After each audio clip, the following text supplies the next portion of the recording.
Bonjour, pour la première, nous avons le plaisir de recevoir une vieille connaissance, une ancienne gloire de l'athlétisme sénégalais, pour la première donc de Homecoming, Monsieur Mbagnick Mbaye. Bonjour Mbagnick. Bonjour Charles. Alors, Mbagnick, vous êtes arrivé en France en 1984 pour préparer les JO de Séoul de 88 qui nous rappellent quelque chose. Vous avez étudié à l'INSEP de Paris où vous avez fait une formation en DUT commerce. Vous vous êtes entraîné avec les meilleurs à l'époque, les meilleurs athlètes de l'époque, dont les sprinteurs de l'équipe de France qui avaient, je le rappelle, le record du monde du 4 x 100 mètres. Vous avez eu pour entraîneur deux grandes personnalités de l'athlétisme français, Jacques Pacienta et Fernand Hurtebise, qui était aussi l'entraîneur de Djaba. En 1989, vous devenez le premier francophone champion d'Afrique du 100 mètres, qui plus est sur les terres des anglophones, c'était à Lagos, au Nigeria. Vous avez été à plusieurs reprises champion, vice-champion d'Afrique, autant pour moi, et participé à votre dernière grande compétition à laquelle vous participez. D'ailleurs, ce sont les JO de 1992, c'était à Barcelone, les JO de Barcelone. Vous passez ensuite des diplômes pour devenir entraîneur et vous intégrez le staff de l'équipe de France des 400 mètres. Vous avez aussi une fille qui court, paraît-il, pour la France et elle figure dans le collectif du 4 x 400 mètres, là pour les JO de Tokyo. Vous êtes actuellement entraîneur au pôle et au centre national d'entraînement de Normandie. Vous avez en charge, paraît-il, 4 athlètes boursiers olympiques envoyés par leur pays pour les JO de Tokyo, un Nigérian spécialiste du 400 mètres, un Tchadien spécialiste également du 400 mètres et deux Togolais, une Togolaise sur les 100 et 200 et sa compatriote sur la même distance. En raison de la pandémie, Covid, en France bien entendu, les compétitions sont arrêtées et vous êtes là à Dakar actuellement, au stade Léopold Sédar Senghor que vous connaissez bien, pour un rendez-vous que vous avez donné et vous avez décidé de mettre en place tout récemment un centre, vous voulez mettre en place un centre de formation et d'entraînement en Bourg. Mais avant cela, je vais vous saluer, cher grand athlète, bien connu des Sénégalais. Comment va Mbagnick Mbaye? Merci Charles. Mbagnick va bien, ça va beaucoup mieux. Dès que je suis au Sénégal, ça va beaucoup mieux. Ça va, donc comme ça fait très longtemps que je suis parti et je ne viens pas souvent au Sénégal. Donc à chaque fois que j'ai l'occasion d'y être, ça ne peut qu'aller. Et là, je suis très content, il fait beau en plus, on a du beau temps, les gens sont chaleureux. Je rencontre pas mal de personnes que je n'avais pas vues depuis très longtemps. Et puis avec la pandémie, il faut savoir que nous en France, donc on était souvent confinés.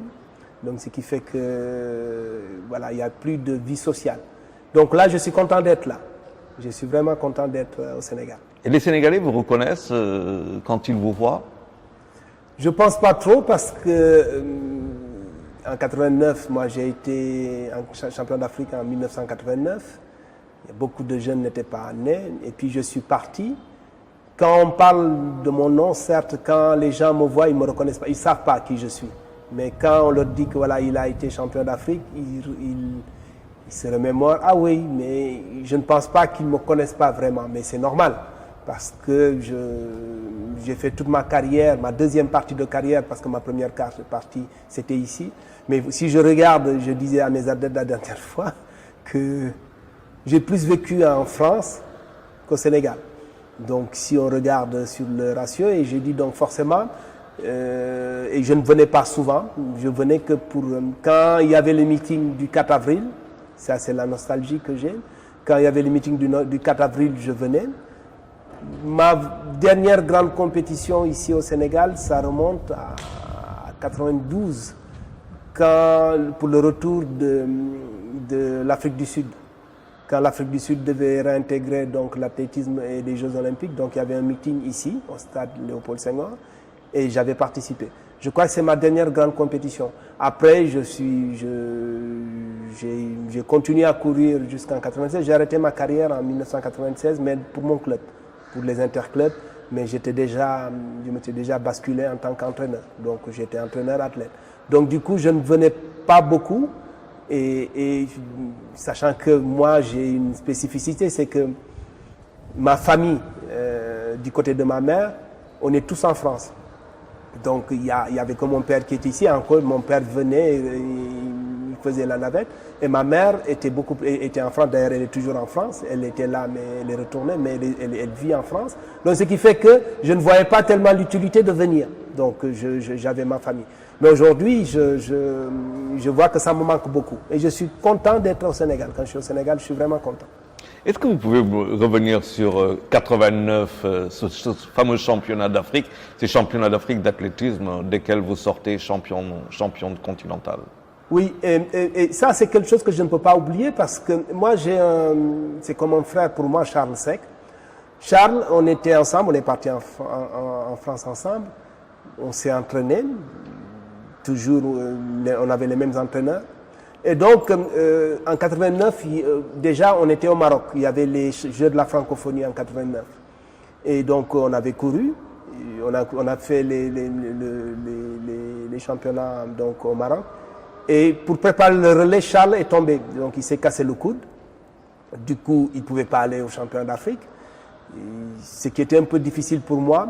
Donc, je suis retourné en France pour me préparer. Et pour aller au championnat d'Afrique, ça, c'est le gros problème des Africains. Je ne dirais pas les Sénégalais parce que j'ai compris maintenant que tous les Africains ont ce problème-là d'organisation.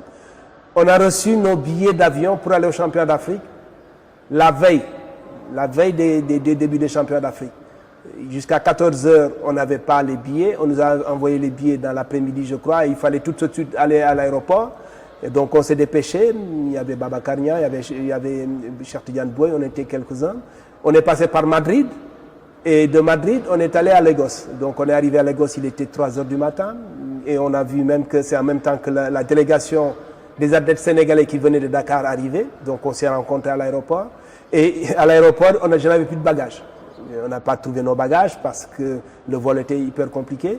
Donc à l'aéroport, et je me rappelle le chef de délégation qui était Christian Rosario, qui nous disait non, on a fait une réunion, ils vont repousser parce qu'il y a beaucoup de pays qui sont comme nous, qui sont arrivés en retard, donc on va repousser le pays, la compétition.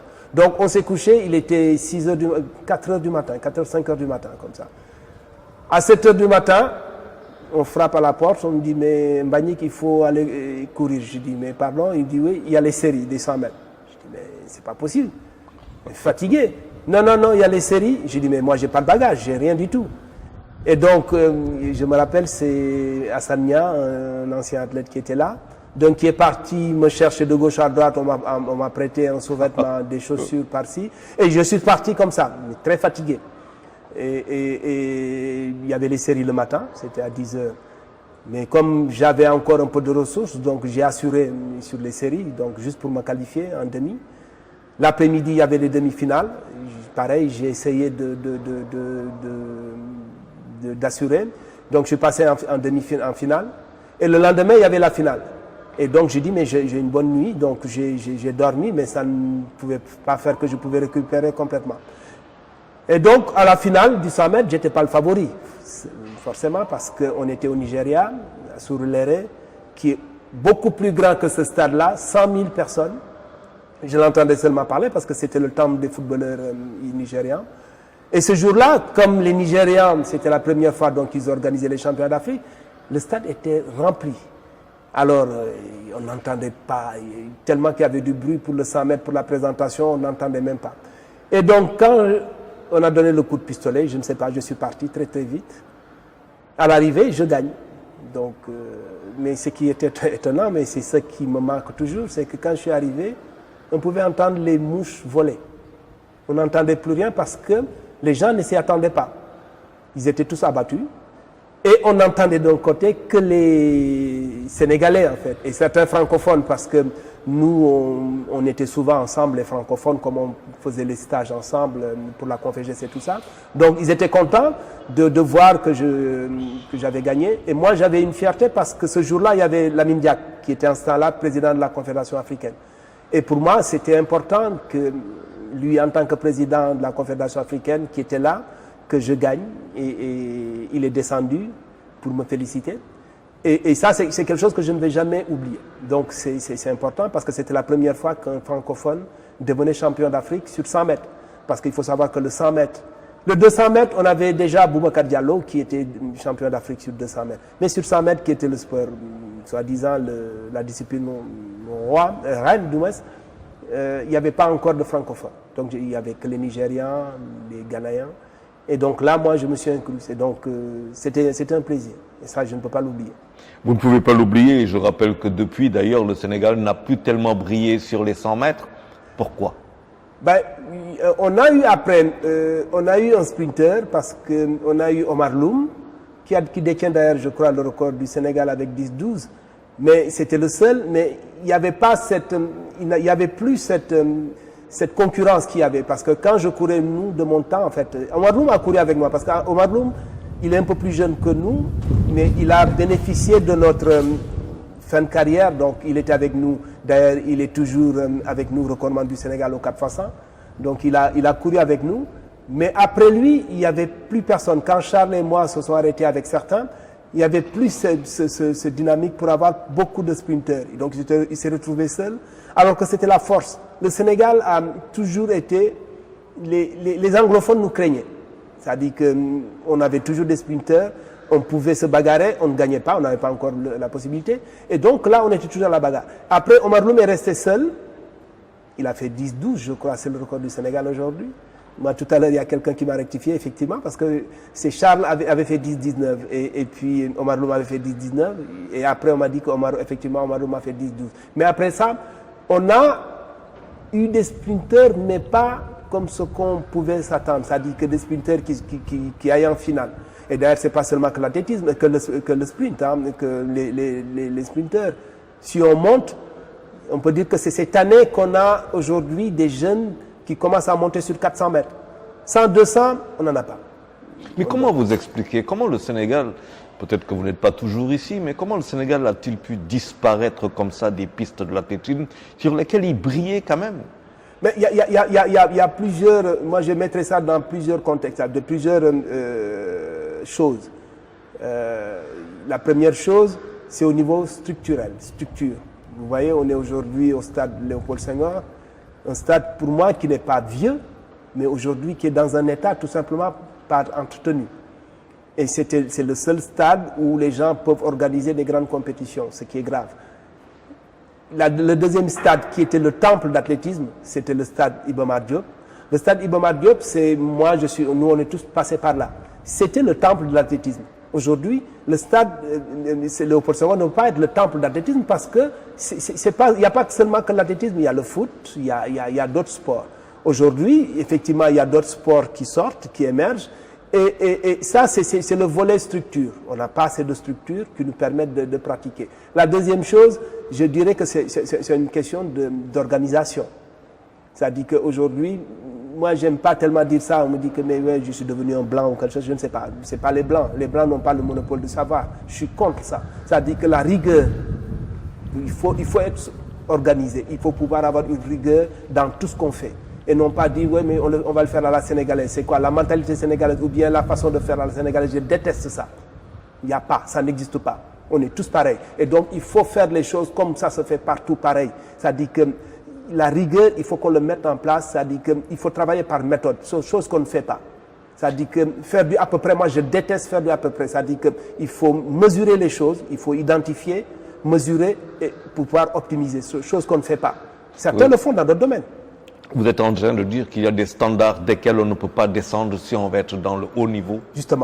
Justement, c'est qu'aujourd'hui, et je pense que c'est un combat, mais on va y arriver. Je crois qu'on commence à y arriver. C'est-à-dire qu'il faut que les gens bougent.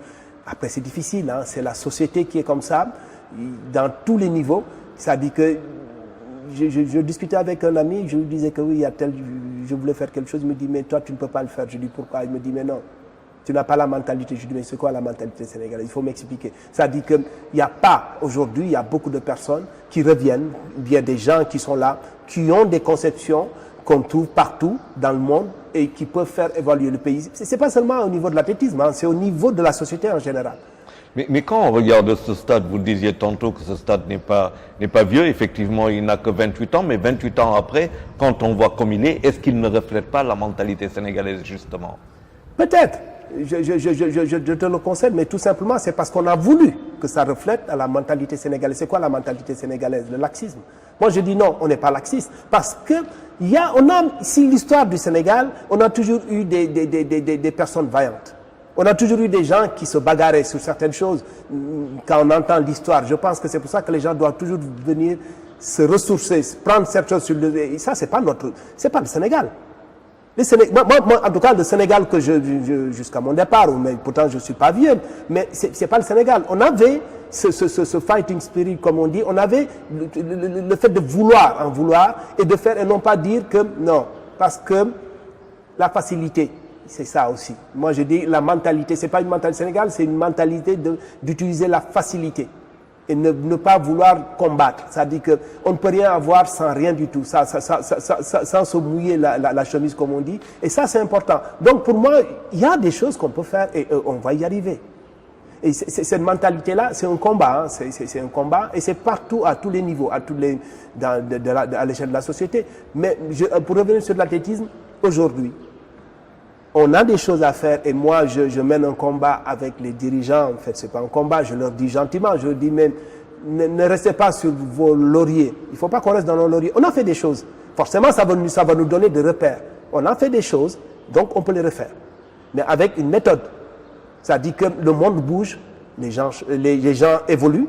Et à ce moment-là, qu'est-ce qu'on met en place parce qu'on travaille avec l'humain. L'humain, ça c'est sur l'entraînement, sur toute la partie entraînement, préparation, mais il y a aussi sur l'organisation, quelle méthode. C'est que les moyens ne sont plus pareils. Avant, les gens vont dire oui, l'État nous a aidés, on avait un fonds de relance, certes, qui nous a permis de faire cette chose. Effectivement, on ne peut pas faire de résultats sans moyens. Aujourd'hui, le système a changé. Le foot a toujours été roi au Sénégal. Hein. Les gens ont toujours aimé le foot. Mais au-delà de ça, c'est que il faut savoir qu'il y avait le foot qui était sport roi, l'athlétisme était là. Mais parce que le contexte s'y faisait qu'on avait la possibilité, on avait des gens qui en voulaient, on avait des gens effectivement qui accompagnaient. Mais aujourd'hui, les aides, il n'y a plus d'aide. Moi, je dis il ne faut pas compter sur l'État. L'État est là pour tout le monde. Mais avant de parler de l'État, il faut d'abord se débrouiller, trouver un système. J'en discutais tout à l'heure avec un de vos confrères. Je lui dis, mais je ne comprends pas, moi je ne suis pas le premier à faire cette remarque-là. Quelle est la politique marketing des clubs sportifs, je veux dire, en gros? J'ai dit, mais c'est important. Et pourtant, le Sénégal, c'est pas un pays isolé. On est bien impliqué, ça dit que cette politique sportive, et ça revient sur ce qu'on disait, la mentalité sénégalaise, on dit mais oui, mais on peut, tout ça, ça va avec. Je dis non. Ça dit qu'aujourd'hui, on ne va pas chercher un sponsor en disant que on va aller, il faut me donner de l'argent, après c'est terminé. Mais c'est du donnant-donnant. Oui, mais est-ce que justement vous vivez en France, où les clubs quand même ont pour partenaires assez souvent le secteur privé, des entreprises françaises. Ouais. Est-ce qu'au Sénégal, justement, il y a beaucoup de sociétés qui sont certes de droit sénégalais, ouais, mais qui, à proprement dit, ne sont pas sénégalaises? Est-ce qu'elles se sentent concernées, justement, par le sport? Est-ce qu'elles veulent même passer par le sport pour faire passer leur message? Et ça, les sociétés ici, étrangères, il y en a beaucoup, notamment françaises. Est-ce que le sport sénégalais ne souffre-t-il peut-être pas justement d'un secteur privé sénégalais qui ne soit pas très fort et avec des entreprises étrangères qui ne s'intéressent pas du tout au sport sénégalais? Tu viens de dire quelque chose d'important et je ne maîtrisais pas ce volet-là, effectivement. Je ne voyais pas, moi je parlais d'entreprises, mais je n'avais pas vu qu'effectivement beaucoup d'entreprises qui sont implantées sont des entreprises étrangères. Forcément qui n'ont pas les mêmes intérêts, c'est-à-dire que nationaux. Mais je crois qu'aussi, ça doit venir de nos dirigeants. Est-ce que l'État n'a-t-il peut-être pas, comme en Europe, on a le droit de sol, et justement, les municipalités c'est ce que je voulais dire, c'est qu'à ce moment-là, il y a des textes de loi qu'on peut mettre pour permettre à ces entreprises de pouvoir mieux s'imprégner. C'est-à-dire que vous avez ça, mais en contrepartie, il y a ça. Et ça permettra peut-être au monde sportif de pouvoir aller chercher des moyens. C'est important parce que le partenariat, je reviens sur le partenariat, c'est-à-dire qu'aujourd'hui, un grand groupe, je ne vais pas citer de nom, si, désolé, c'est Orange, vous pouvez. Orange, que je vois en France, Orange. Orange, qui est un groupe de télécommunications. Mais Orange, aujourd'hui, quand un club va voir Orange, vous lui dit, mais j'aimerais que vous me sponsorisez. Mais c'est du donnant-donnant. Qu'est-ce qu'on propose à Orange? Il faut que l'autre a toujours un intérêt. À ce moment-là, l'intérêt, c'est quoi? Ça dit que nous, c'est ce qu'on sait faire. Je donne l'exemple aujourd'hui, ça me donne l'occasion. Moi, je suis un pur produit du Jaraaf. J'ai commencé l'athlétisme à 7 ans, si on parle de ma carrière. J'ai commencé à 7 ans. Et donc, depuis l'âge de 7 ans, donc jusqu'à mon départ, j'étais au Jaraaf. On a pratiqué d'une autre façon, c'est un autre mode de fonctionnement, c'est une autre organisation. Aujourd'hui, c'est difficile. Moi, je vois les jeunes qui courent, je vois le club qui se décarcasse. Le Jaraaf, c'est un club traditionnel, avec le grand Jaraaf, avec ses sections locales, et c'est hyper compliqué. Et je vois que quand j'ai vu que effectivement le Jaraaf, ça ne c'était plus ça, je me suis permis d'introduire en disant il faut qu'on puisse bouger, il faut qu'on puisse faire les choses. Et j'ai fait par étapes. Donc j'ai dit ok, moi je prendrai en tant que mon rôle, ça sera de voir tous les anciens athlètes de Jaraaf qui sont au niveau de la diaspora, de les solliciter pour qu'ils puissent mettre un peu pour pouvoir faire fonctionner la section. Chose qu'on a pu faire jusqu'à cette année, et pourtant il y a eu la pandémie, mais on avait un peu de réserve. Et après, les gens, c'est là où on voit qu'il y a des limites, parce que les gens qui participaient, la pandémie, c'était partout. Donc eux aussi, ils ont eu des problèmes. Et ce qui veut dire que les aides, comme ils pouvaient aider, ils ne pouvaient pas le faire. Et j'ai réfléchi, mais avant ça, on avait réfléchi en disant que au-delà de s'arrêter seulement sur aller demander de l'argent aux gens, il faut travailler sur un projet, sur quelque chose structurant, sur une chose structurante. Et donc j'ai mon petit frère qui est ancien du Jaraaf aussi, donc je l'avais donné comme mission de travailler sur un document. Le document, c'est optimiser pour travailler, avoir des partenaires. Mais les partenaires, c'est du donnant-donnant.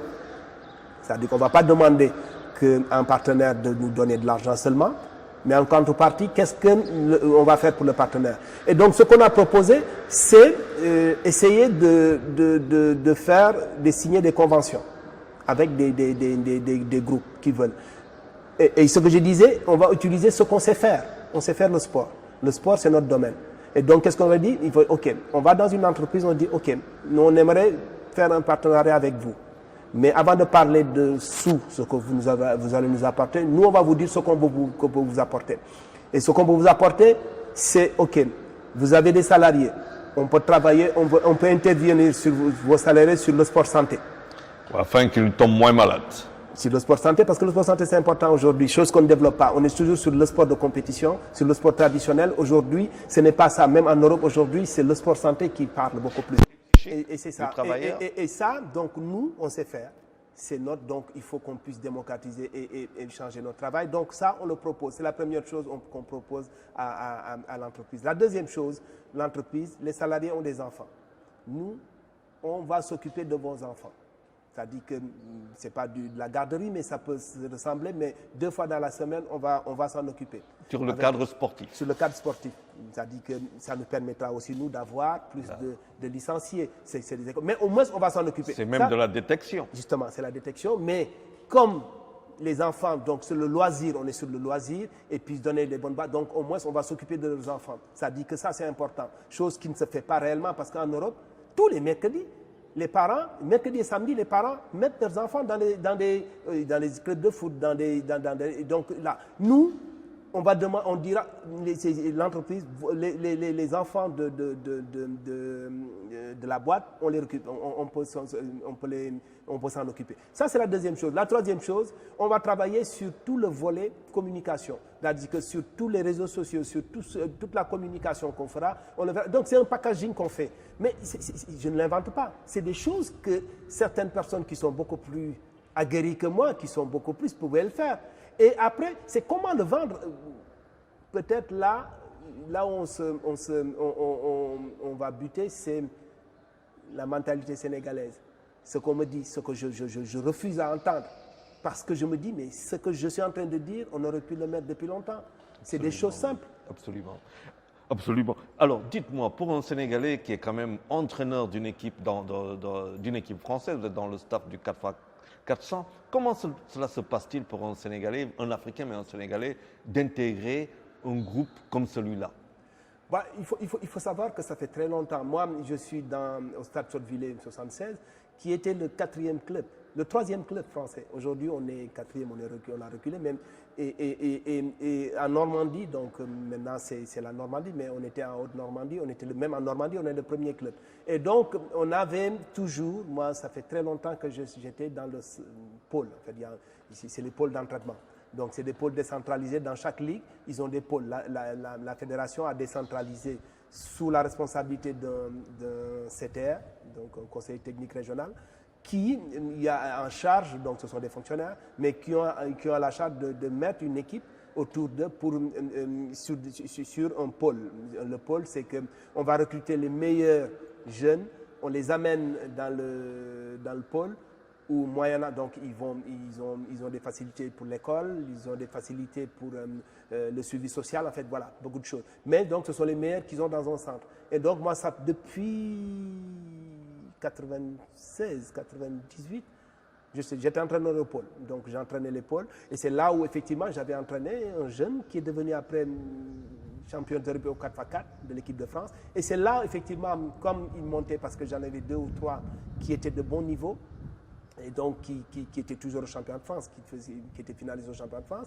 Et donc j'avais intégré l'équipe technique du 4x4, où il y avait les stages. Donc j'étais invité dans les stages, et puis donc sur la programmation, sur la préparation. Après, je n'allais pas en compétition parce que je ne pouvais pas.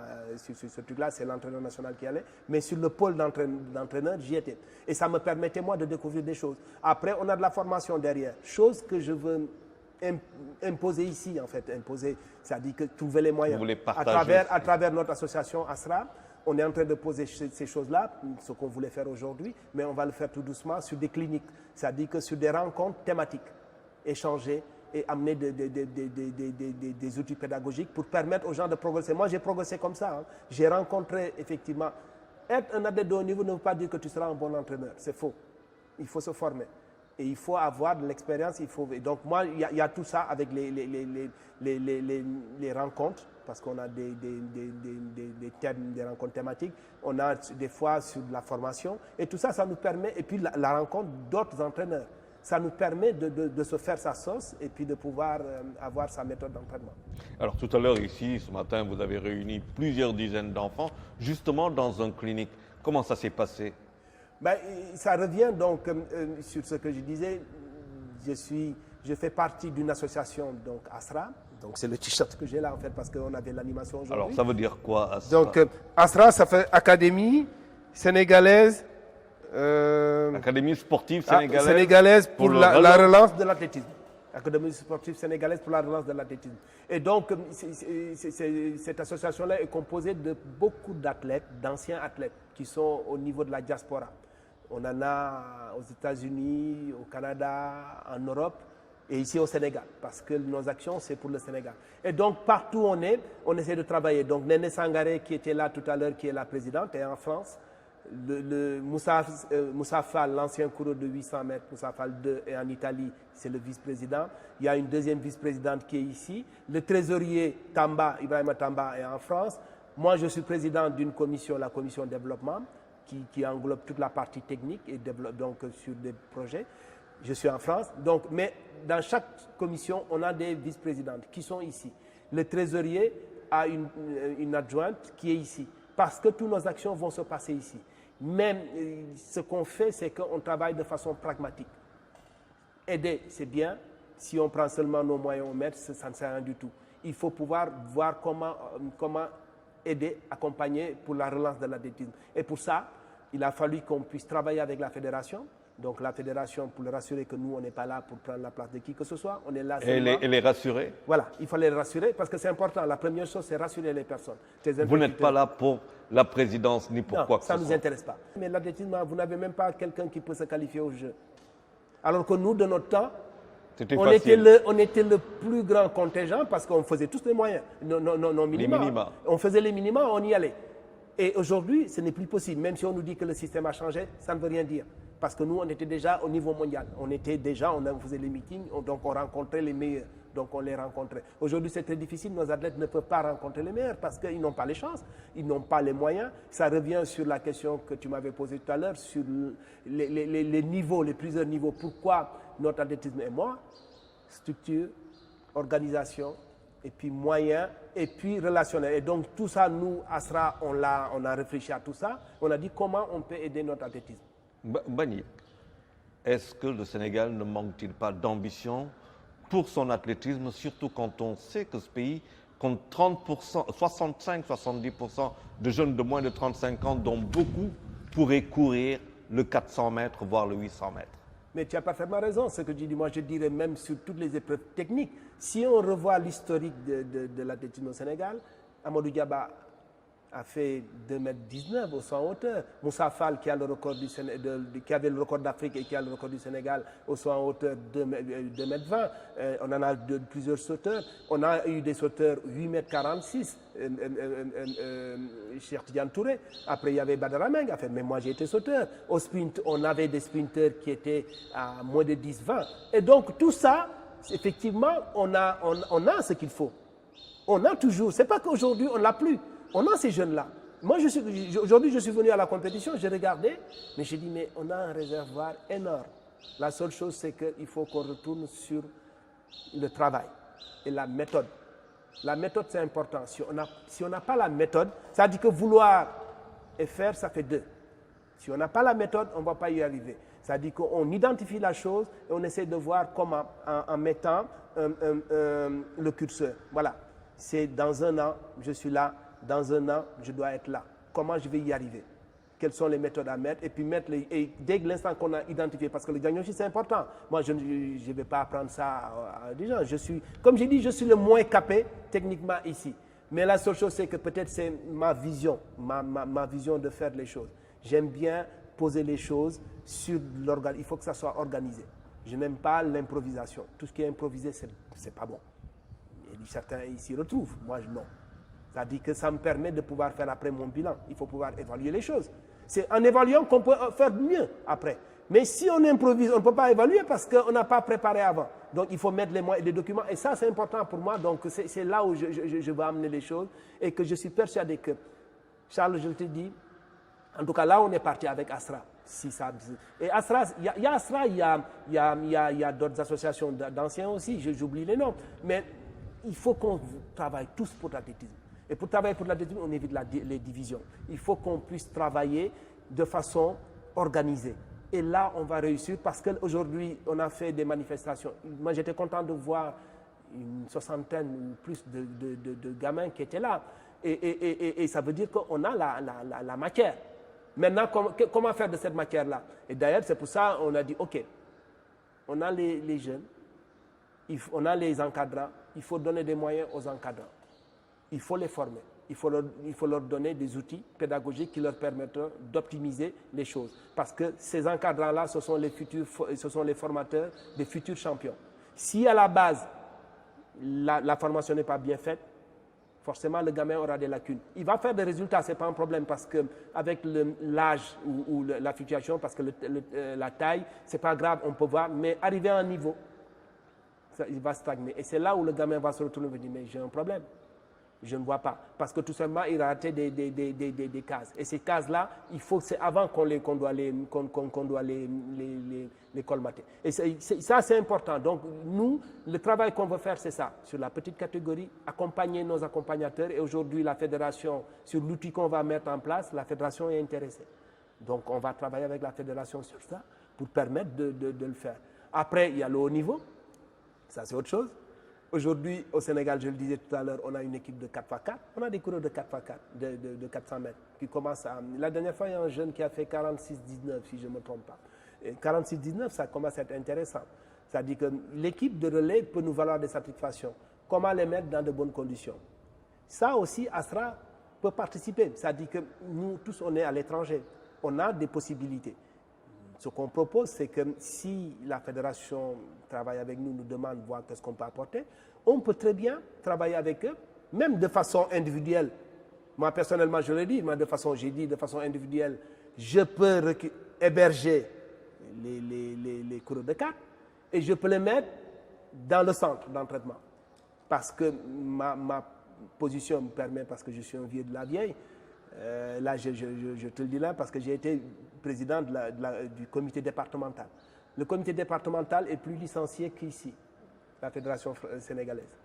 Rien que le comité départemental, on a plus de licenciés que la fédération sénégalaise. Moi, pendant 4 ans, j'ai pas voulu me renouveler parce que j'ai compris que pour être président, il faut avoir du temps. Et moi, je travaillais.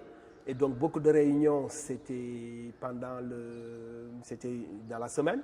Et donc, j'étais obligé à chaque fois d'envoyer mon vice-président qui était à la retraite. Ou bien, des fois, entre deux, j'y allais. C'était un peu compliqué. Donc, parce qu'il y a beaucoup de représentativité, en fait. Mais moi, comme je suis quelqu'un qui met la main à la pâte, donc je travaillais beaucoup plus. Donc, il y a certains, j'envoyais le vice-président. Et donc, sur la deuxième mandature, j'ai demandé au vice-président de devenir président. Et moi, je suis devenu vice-président. De rester pour ce que parce que moi, c'est pas les titres ou bien c'est pas les notoriétés qui m'intéressent. Ce qui m'intéresse, c'est qu'il y ait de l'efficacité, qu'on réussisse des choses. C'est ce que je veux qu'on fasse, nous, actuellement, avec Asra. On est une équipe, on est un groupe et on travaille. Chacun a ses compétences. Moi, mon rôle, c'est d'aller chercher les gens là où ils sont dans leurs compétences et de pouvoir travailler ensemble. Alors, nous sommes quasiment arrivés au terme de notre interview de Homecoming. Mais avant de finir, peut-être rappeler que vous êtes aussi à Dakar, à Hambourg.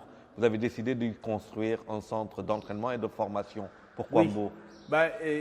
C'est surtout ça, parce que les gens ne comprennent pas. Parce que quand j'ai dit que je venais en stage, les gens ne comprenaient pas pourquoi je ne suis pas venu à Dakar. Parce que depuis 2 ans, je suis sur un projet de créer un centre d'entraînement. Les gens vont penser que c'est comme le centre de Dakar, de CIAD, non. Ils vont penser comme si c'est un centre comme les Gambars, non. C'est un centre que j'ai beaucoup réfléchi en disant que moi, je suis en France, je vois les athlètes qui sont avec moi ou certains, l'équipe de France va en Afrique du Sud pour se préparer. Ils vont au Portugal, ils vont aux Antilles, ils vont partout. Alors qu'au Sénégal, ils sont à 5 heures de vol. On a du soleil, presque tout le temps, on veut dire, parce que si on prend à part l'été, parce que on sait que la saison athlétique commence de mai à septembre, mais de mai à septembre, les gens ne sont plus là. Donc ils sont en Europe, parce que les choses se passent en Europe. Et donc je dis, mais pourtant de décembre à mai, on a du soleil, nous. Moi, je suis déjà venu, je dis, mais pourquoi ne pas voir quelque chose ici? Et peut-être que je n'étais pas avant dans les dispositions parce que je ne pensais pas à tout ça, mais c'était important. Mais c'est quand je suis venu, je dis, mais non. Et la deuxième chose qui a fait que j'ai pensé à ça, je dis, mais ça peut permettre à notre athlétisme peut-être de décoller. Alors je me suis dit, mais il faut que je travaille sur un centre qui a 2 volets. Un centre d'entraînement, faire venir, qui sera beaucoup plus apparenté à du tourisme sportif, faire venir les athlètes, faire venir ici les athlètes européens ou bien de haut niveau ailleurs, les faire venir ici sur des camps d'entraînement, ils pourront s'entraîner ici. Et la deuxième chose, c'est de l'autre côté, mettre un centre de formation.